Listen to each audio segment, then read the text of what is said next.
수행을 어떻게 하는 것이 올바를까요? 수행의 방법은 각 종파마다 다양하지만 공통점이 하나 있습니다. 그것은 바로 체험에 중심을 둔다는 사실입니다.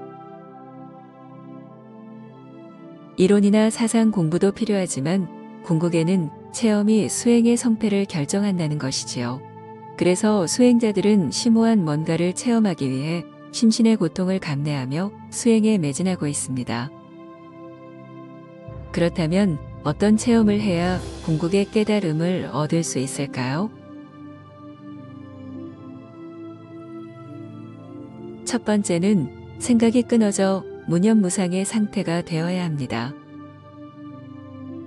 이를 삼매의 멸진처라 하는데 생각이 소멸됨과 동시에 그 어떤 것에도 머무름이 없게 되어 해탈을 체험하게 됩니다. 두 번째는 생각이 다시 일어나더라도 탐진치가 없는 청정한 마음 상태가 유지돼야 합니다. 이렇게 되면 번뇌망상이 사라짐으로써 열반을 체험하게 됩니다. 세 번째는 생각이 힘을 잃어 재구실을 못하는 가운데 오감을 관하는 순수의식을 느껴야 합니다. 마치 허공에 오감의 구멍을 뚫어 삼라만상을 감상하는 것 같은 느낌인데 이를 통해 참나를 체험하게 됩니다. 이렇게 해탈과 열반 그리고 참나를 체험하면 어떻게 될까요? 해탈은 생로병사의 고민을 해결하고 열반은 평온한 심리를 부여하고 참나는 나의 존재 의미를 찾게 해줍니다. 가히 나에게 꼭 필요한 삼박자를 두루 갖추었으니 깨달음이라 봄직합니다. 이상의 세 가지 수행법이 복잡하다 싶으면 딱 한 가지만 염두에 두면 됩니다. 그건 바로 무조건 마음을 비우는 일입니다. 수행자들이 공통으로 말하는 깨달음은 마음이 텅 비워진 가운데 차오르는 환희의 빛과 같습니다. 집착이 사라져 마음이 비워지면 저절로 어떤 식으로 채워지는데 이것이 삼라만상을 비추면서 새로운 나로 거듭난다는 것입니다. 이것을 열애장, 참나, 본성, 불성, 하레야식, 순수의식, 깨어있음 등으로 다양하게 부르지만 어찌되었든 가짜 나가 사라진 뒤에 나타난 진짜 나라는 데엔 이견이 없습니다. 그렇다면 이런 것들이 시타르타가 말한 깨달음이 맞을까요? 생각을 끊고 마음을 비워서 얻는 깨달음은 주관에 갇혀 있다는 특징이 있습니다. 자신만의 체험을 근간으로 삼기에 깨달음 역시 매우 주관적일 수밖에 없습니다. 그래서 체험을 중시하는 수행자들마다 깨달음의 기준이나 정의가 각각 다르고 이런 연유로 늘 논쟁을 달고 살게 됩니다. 어쩌다가 이런 주관적 체험이 깨달음의 공식처럼 된 것일까요? 그건 인간의 나약한 심성에 기인합니다. 인간은 자신의 한계에 부닥치면 불안한 마음을 해소하기 위해 신앙에 빠지곤 합니다. 가장 나약한 인간들부터 차례대로 종교적 신앙에 물드는데 여기서 남은 사람들 가운데 일부가 수행을 선택하게 됩니다. 그런데 수행자들 역시 그 한계에 걸리면 부지불식중 신앙으로 선회합니다. 수행은 지성에서 옮트지만 신앙은 체험을 먹고 자라납니다. 수행자들은 대개 진리를 탐구하지만 그 한계에 부닥치면 어떤 이유에서인지 체험을 강조하며 도로 신앙인이 돼버립니다. 붓다가 되고 싶은 간절한 마음의 체험을 구실로 자기 체면을 걸어 참나를 신앙하게 되는 것이지요. 교인들은 일주일에 한 차례만 성경 말씀으로 세뇌를 한다지만 수행자들은 생각이 일어날 때마다 자신의 깨달음을 지키기 위한 세뇌를 반복해야 하니 얼마나 수고스럽겠습니까? 정말 미안한 말이지만 앞서 말한 해탈과 열반, 그리고 참나를 아무리 체험해도 단 일모의 깨달음도 얻지 못합니다.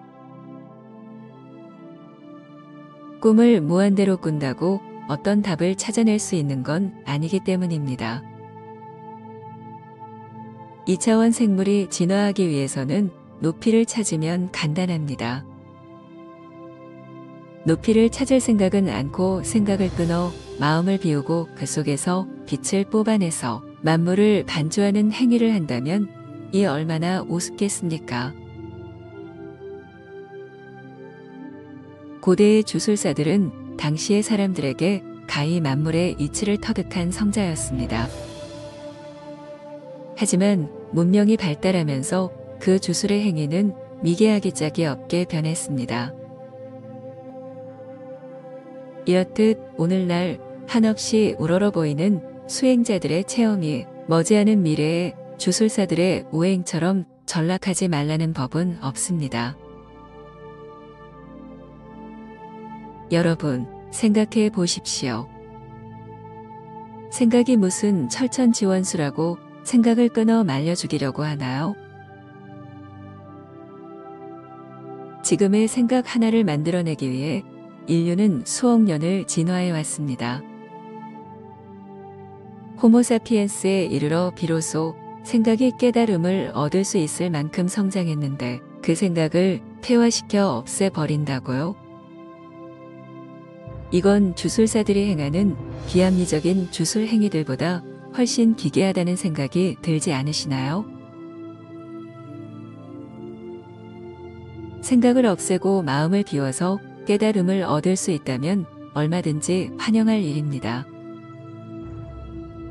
하지만 마음을 비우면 진리의 빛이 채워지는 것이 아니라 아주 강력한 에고로 가득 찰 뿐입니다. 여기서 나오는 지혜라는 것도 사실은 참나를 만병통치약으로 둔갑시키려는 화려한 말재주일 뿐이고요. 이 모든 희극은 수행을 체험으로 연관지은 데에 기인합니다. 수행이 체험이 되면서 주관의 늪에 빠진 것이지요. 주관적 체험에서는 그 구조상 진리적 자각이 일어나기 어렵습니다. 당신이 체험하는 해탈과 열반, 참나 등은 당신의 고통을 줄여주는 진통제는 될지언정 그 이상의 혜택은 없습니다. 어쩌면 당신은 그 진통제로 인해 중생을 벗어날 수 있는 절호의 기회를 영영 잃어버릴지도 모릅니다. 당신은 아직도 체험하면 깨닫는다고 굳게 믿으시나요? 시다르타가 성불을 한 직후 왜 법을 전할 방법이 없다고 탄식했을까요? 깨달음이 체험에서 얻을 수 있는 것이라면 그런 발상은 나오지 않았을 것입니다. 시다르타의 깨달음은 철저히 진리적 자각에 바탕을 두고 있습니다. 그래서 그것을 이해할 만한 의식 수준이 선행돼야 하고 더불어 깨달음을 전할 언어 역시 풍부해야 합니다. 시다르타는 이 두 가지 조건이 구비되지 못한 시대의 한계를 통감했기에 전법을 포기하려 했던 것입니다. 그러니 아무런 잘못이 없는 생각을 원수로 돌려 체험에 탐닉하지 마십시오. 이미 텅 비어 실체가 없는 마음을 당신이 어찌 비울 수 있겠습니까? 인류가 끊임없는 희생을 통해 얻어낸 우리의 생각. 이것을 없애기보다는 잘 활용해서 깨달음에 도전해보는 편이 낫지 않을까요?